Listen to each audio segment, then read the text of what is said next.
Thanks. Now we're recorded. Awesome. So just to recap, we're looking at some arrest records.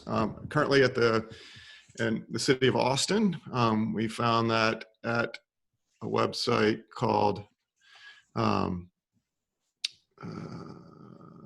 arrest. Let me go back and we'll show you where peaceinitiative.org. So they have a list of datasets in Austin.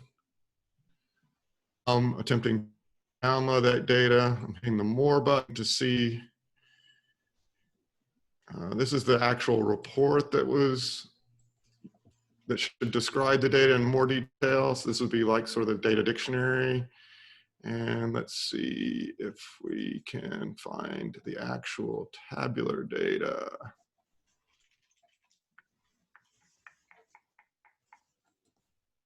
Maybe this won't be as easy as I thought.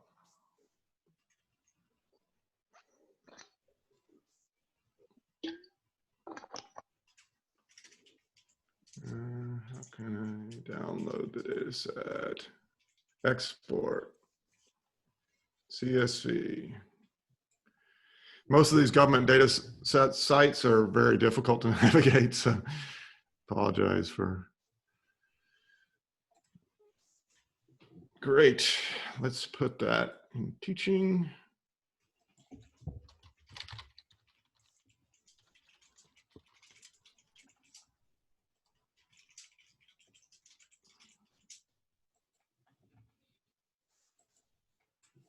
And now let's bring up my Python.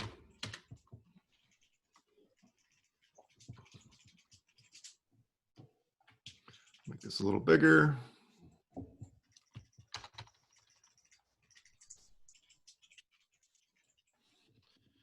Now let's see, where was that data?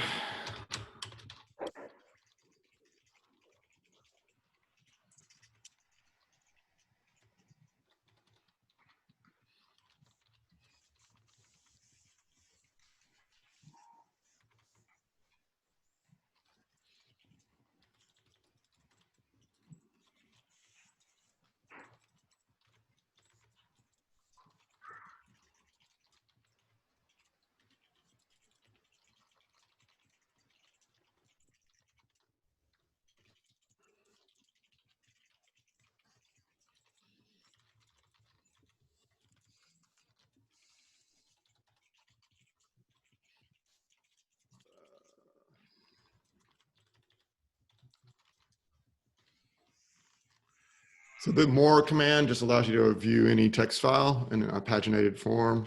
Hit Q to get out of it. Now let's see if we can actually load that. So we need to import pandas.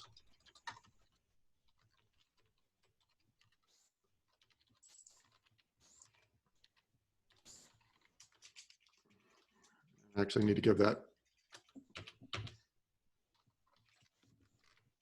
I'm using the up arrow in order to navigate previous commands that I've entered in order to grab that file name. Using Control E to go to the beginning, Control A to go to the beginning, Control A to the beginning, E to the end. Then let's see. So this, what that just did is it read it into RAM and then immediately displayed the Python representation of that data in RAM. It didn't actually store it in a variable name.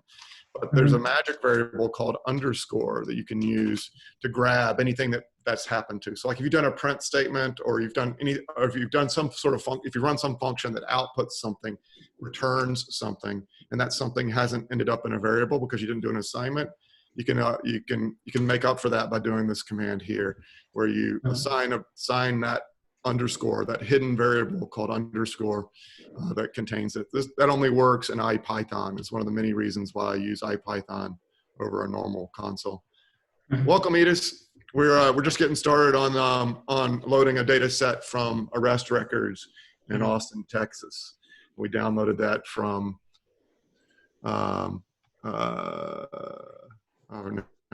anyway, it's the beginning of this video. We'll save the video so you can find it. Yep. Let's see. Next, we will, let's see, in the same way that we did more or head on in Linux, you can also do dot head on a CS or a data frame in Pandas. So we've got we don't have a whole lot of data here, but one of the things we wanted to talk about today was what you do with missing data. So there's this column called race known. So whoever the data scientist was that organized this data realized the importance of accounting for missing data. So they included a column called race known. Normally, we would have to create that ourselves. So wherever those nans exist in a column, we might fill it with we might have some empty values, and we might fill those values, and we might also create an additional column to account for those values. And that's the exercise I'd like to do here, because we need to do that on the Condarp data set as well. And Edith had some questions about that. So what I'm going to do is I'm going to create what's called a mask in Pandas that will be a sequence of Boolean trues and falses, and that can be used to filter out rows and columns in a Pandas data frame, similar to an SQL where clause. So I just like to use Boolean logic as opposed to SQL on these Pandas data frames. So we're gonna create a mask, and let's go to that column for reason for stop. So let's copy that. Actually, no, let's go to race known. We're going to create this so that I can show you how to fill nodes. I'm going to corrupt the data set by adding a bunch of fill nodes. I'm adding a bunch of nans, and then we're going to bring it back. So race mask equals data frame. And we're going to open square brackets, put that column name in there. These aren't good column names. They don't comply with good with the variable name syntax required in Python, but we can fix that later. For now, let's just do this. We can put any kind of comparison operator after any array of NumPy variables, and any column in a data frame acts as a NumPy array in any of these operations, any mathematical operation, including comparison. So we can do equals, we can do greater than. Somebody have a question? So we can do a double equals to this n character that we're seeing in a couple of those columns to try to create this trues and falses. That will create trues wherever it's in, and falses wherever it's something else, anything other than that. Now let's see what that mask looks like. Let's look at the first 10 elements of that. So it's true just as it is here for these unknowns. Let's do a sum so we can see how many of them there are. Fortunately, NumPy will convert Booleans, trues and falses, into zeros and ones. So if we do a sum on that, this will count the number of trues in our data frame. And then we can do the length of the data frame to see what the proportion is of that. So the sum divided by df, that'll be the proportion. So 97% of this data is missing in terms of this race known column. So that affects the accuracy and the usefulness of this column. So this is very similar to what Edith found in the Condarp data set, where we have most of the columns have about 80% missing values or more. And so, I'm going to show you how we can train a model without that data by dropping them, is what Edith proposed. And then we can also train a model by not dropping them. So let's create a df dropped. Actually, I want to show you the filna and the isna and the isnull logic first. So let's go to that race column. So it's df.columns. And so they have this race origin code. Let's check that out. I'm not sure that's what we want, but I think that's some sort of code indicating how the race was determined, whether it was by the individual person who was arrested voluntarily, or if it was discovered as part of court records or public records or what. So I don't know what these codes mean, but we have to assume that that's what that means. It has something to do with how the race was obtained, even though it does contain symbols that might be used to indicate the actual race itself.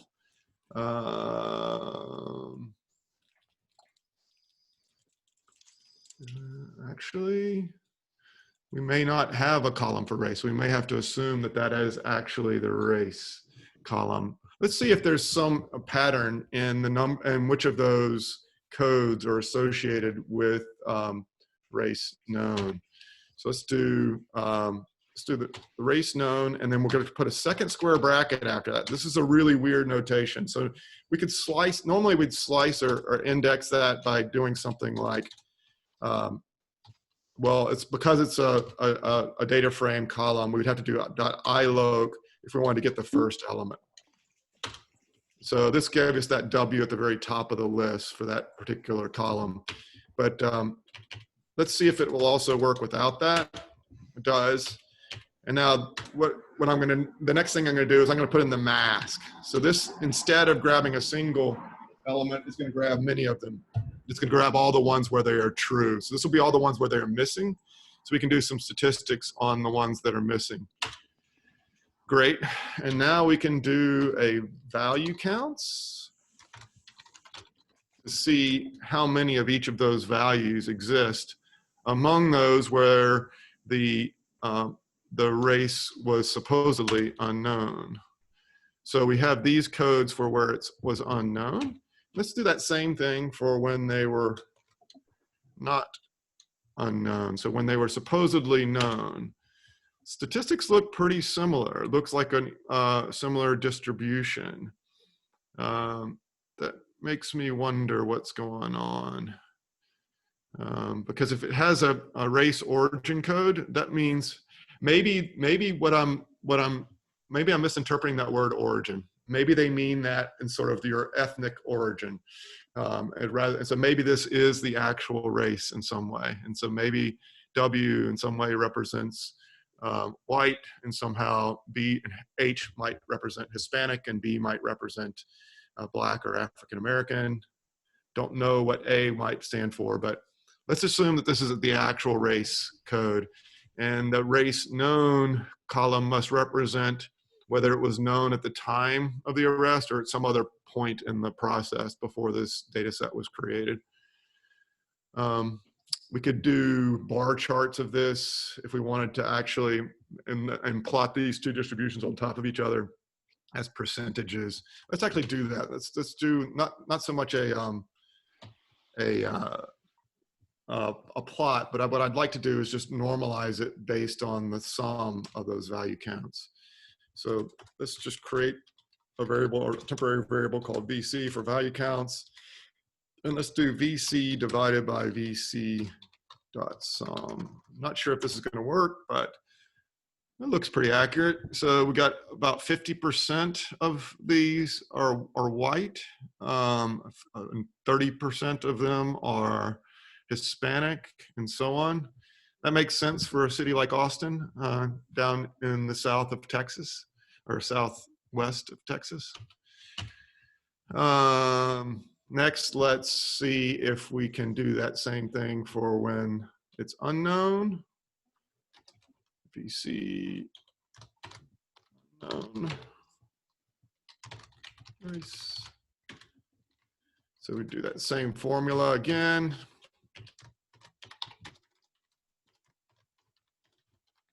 This is EDA, where we're exploring the data set to get to know it before we dive too deep. And decide that maybe this data set isn't useful for whatever we want to, whatever problems we've been told to deal with. Okay, again, it's 51%. Almost exactly 30% again. And 11%. So this is the conditional probability. I don't know if you've seen this in your statistics courses, but what we just calculated are the conditional probability. So the probability, for instance, of, this is not a valid Python expression, so I'll put it as a comment. So this is the probability of the race variable being W, given that the race unknown is true. So we'll call that unknown. So variables in mathematics are typically a single letter, so it's kind of hard to represent these things, but U is the probability of it being, or the condition that it's unknown, and the true false, and in probability everything is a true or a false. And so this is the probability of it being true, that end label is white or W, and then P is the probability. So this is what's called a conditional probability, where our mask goes over on here on the right-hand side. And that's why I kind of like this syntax for dealing with it. It reminds me of what these probabilities are. So the one interesting one here is that the probability of black is kind of an outlier, in the sense that when it's unknown, well, let me see, this was the unknown one down here. When it's known, that character B turns up much more likely than when it's supposedly unknown. So what that tells me is we would need to dig into how this data was recorded and when that race unknown thing happened. But if it happened prior to this data being cleaned up and some racial information coming back from either the arrestee, or maybe this race unknown is happening prior to the arrest, or prior to the stop, to the traffic stop. So and so this could mean that there is, but let's think about what this means. This is the probability that, given that the race is unknown, that the person is black, is much lower when the race is unknown than when the race is known. So what that says is that police officers are intentionally, when they know the race, if I've interpreted that column correctly, then what that means is when the race is known, they're more likely to interact with someone who is labeled as a B in this data set, whatever that means. So that's some crude statistics that's starting to give us some information that we might be able to get some interesting statistics out of this data set and create an interesting model. So let's create a linear regression comparing those two variables. I think we're gonna, since we're already 30 minutes in, I'm trying to decide whether I should do that filling NaN. Well, it shouldn't take too much time. Let's just do it. So let's create, so we're gonna use that mask to, let's remind ourselves. So the mask was, this is true when they're unknown. So I should actually rename that variable, race unknown. So now we've got this race unknown thing. We're going to call that, and that's going to eventually be equivalent to the NaN. So I'm going to fill that race column. We may have to reload the data set once I've done this, because this is going to corrupt the data. But what I'm going to do is I'm going to go into that origin race code column. So this is df race. Another interesting feature of tab completion within IPython is that it also works on even space delimited strings as keys within dictionaries or Pandas data frames. So I can find that column without remembering exactly how it was spelled. So now what I want to do is I'm going to take that mask, and this I think is going to generate a warning out of Python, because this is when we do this masking, it's creating a copy with a bunch of pointers to those rows and those elements where this value is set, where this value is stored. And so I think if I try to assign to those places where it's unknown an empty string or a NaN, pd.np.nan, I think that's going to raise an error, a warning message. It might work, but it's going to raise a warning message.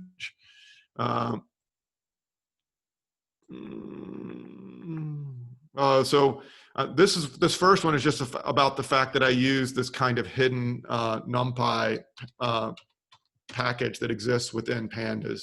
So we can deal with that by importing NumPy as NP directly, rather than using the one that Pandas itself imported. Let's move on to the next. Is there another? Yeah, this is another one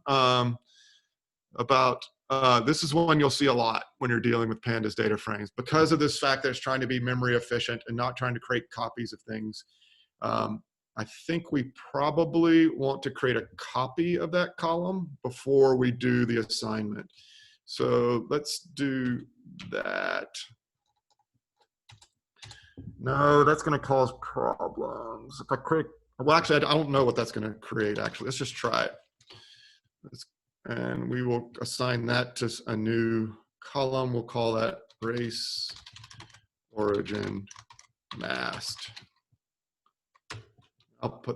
I'll use the other variable we had, race unknown. So it's good to have your code be a little bit readable in English so you can kind of understand what it's doing. In Python, one of the great inventions, one of the reasons why Python was invented by Guido van Rossum in the Netherlands was that he wanted to build a language that was easy to read, because he discovered that he himself, and most developers have sort of self-discovered this, that you spend about 90% of your time reading and running code in your head and very little time actually typing code.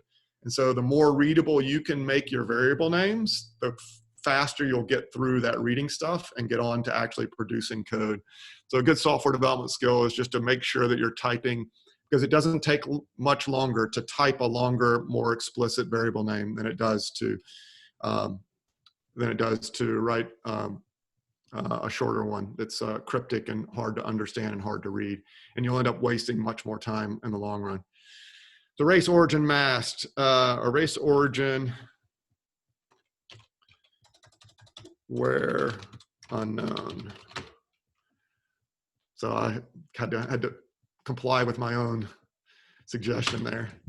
Okay, so let's see what kind of object that is and what its length is. What I'm curious about is to see whether it's the same length as the original data frame, or if it's a shorter one that only has that records where.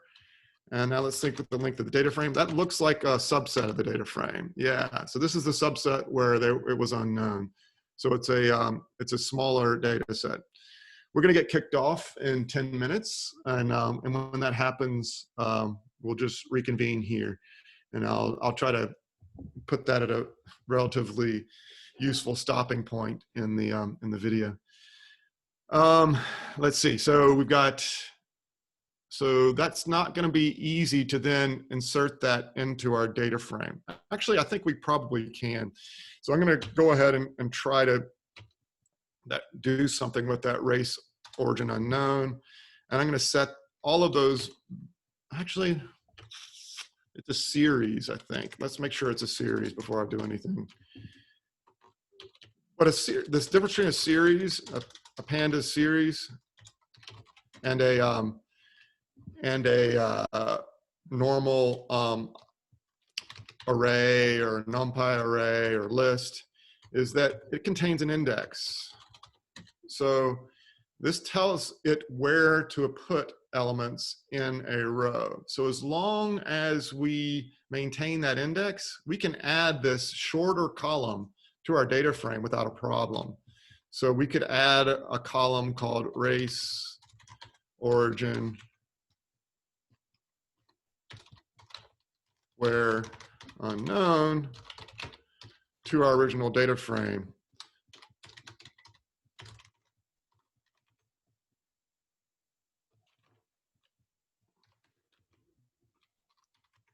There we go. And this would accurately create that column. This isn't accomplishing what I want, except that it's creating nans in the opposite places. It's creating, we create a new column. So this column only contains that race character where it's unknown. So what I really want to do is use, and so what I really want to do is have a column, have a variable that's in a column where the race origin is known, so that everywhere else it will be the knotted of that mask. So I can actually do that all in one line. So let's do that. Let's change to race origin known. Let's go back to that original expression we had before. df race origin code. And now instead of saying race unknown, I'm going to say not race unknown. The tilde character is the Boolean operator. It's a what's called a unary operator. Unary operator only operates on one thing, and this is operating only on the variable that comes right after it. It's the highest order of precedence in any mathematical operation. So it's going to change that race unknown to falses to true and trues to falses. And then we're going to do a dot copy. So this will do, because that's what we did before to create that column that we just assigned to a new column. So this should also work as well. And we should avoid all those warnings that we were getting when we didn't do this copy. So I'll leave it to you to go back to this warning message and read this documentation about why this comes up as a problem. You just have to watch out for it because sometimes your data will change unknowingly. You'll change a column and you won't realize that you're also changing it elsewhere in your data set and other variables, unless you create a copy like we just did here. So now we've got a new data frame with a lot more, with 2 more columns. So these are the 2 more columns that we created. And you can see it has, ooh, that's surprising to me. I expected it to have nans for the differently. So I expected to have characters for the race where known to be different than the ones for race unknown. Let's try that again for the other one. Race where known, and then I'm going to say race where unknown. See if that comes up with the same pattern of nans. If so, then I may not be doing this correctly. Yes, I'm not doing this correctly. Let's just see if there's any different statistics about those 2 columns. We can do this. Another great method to use on a data frame is any numerical data can be, unfortunately, it's not going to cover this doesn't cover anything besides the numerical column. So we need to say include equals all when we want to cover all the columns in the data frame, including those that are categorical or contain strings or objects. So let's see, is there anything different? Race origin where known, unknown versus race origin where known. So we have 0 non-nan values, race origin where unknown, than we do in race origin where known. So that true, wonder how that happened. Now I'm confusing myself by trying to go back there and into the data and replace those race origin codes with nans. Let's see what, oh wait. So the original race origin code is correct, but those statistics I did to those value counts didn't seem to show that. Maybe I've accidentally modified the data in exactly the way that I was trying to avoid. And that's what that warning was all about. And this is why you don't do what I just did. I think I may have modified this race origin code because now it only has 3,000 non-nan values in it. Let's go back and see where that happened in my history. So because we did the value counts and those statistics looked like they weren't like that at all. So we had these other variables that we had created before I did that assignment to the column. They were okay. Let's go look back at the original head. Well, I'm gonna have to reload the data set just to compare it to this modified one that I created. So I'm gonna call this original, and we're gonna reread the data frame. Actually, let's go. Another hot command or useful command is Control-R in IPython. That allows me to search backwards. So I can look for anywhere where I did read CSV, and there it comes. I hit enter in order to enter edit mode again. So now I can move my cursor around and edit that. And so instead of assigning that to the underscore character, underscore variable, I'm gonna assign it to a new variable called df original. So we can compare it to this df that we've got. And then we're going to do that describe command.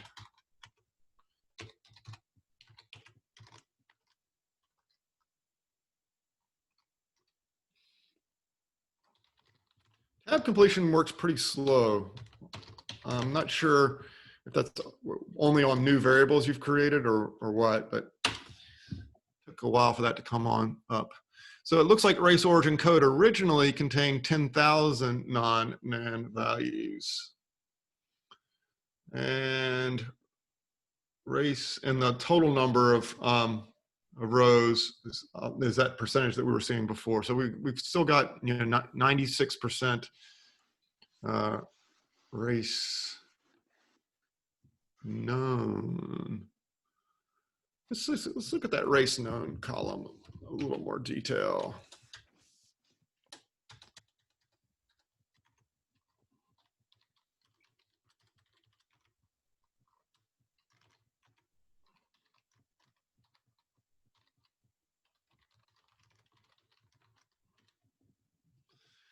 We've got some no's and yeses. Do we have any nans or missing values? No, we have no missing values and no nans in that column that's supposed to indicate unknowns.